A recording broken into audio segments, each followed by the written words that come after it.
जी बिल्कुल हुकूमत पाकिस्तान की जानब से पेट्रोलियम मसनूआत की कीमतों में इजाफ़ा करके एक बार फिर आवाम पर जो पहले से ही महंगाई की चक्की में पिसी आवाम है इस पर पेट्रोलियम बम गिराया गया है।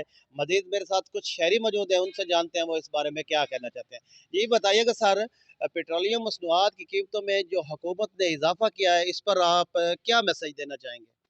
जी, जैसा कि आपने कहा कि पेट्रोलियम मसनूआत में इज़ाफ़ा कर दिया गया है, तो ये एक बहुत ही अलमनाक और बुरी खबर है, क्योंकि पहले ही आवाम महंगाई की चक्की में पिस चुकी है।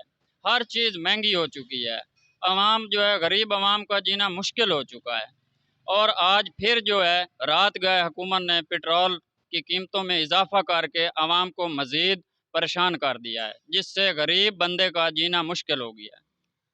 जी बिल्कुल, जैसा कि आपने शहरी की बात सुनी, शहरी का कहना है कि हुकूमत ने पेट्रोलियम मसनूआत की कीमतों में इजाफ़ा करके एक बार फिर इन पर जो है एटम बम गिराया गया है, महंगाई का बम गिराया है। इस वजह से इनकी जो है अशिया ख़ुरनोश की कीमतों में इजाफ़ा होगा और ये इनकी पहुँच से दूर होगा। इनका हुकूमत वक्त से मुतालबा है कि पेट्रोलियम मसनूआत की कीमतों को कम किया जाए ताकि ये आम आदमी को रिलीफ मिल सके। जी।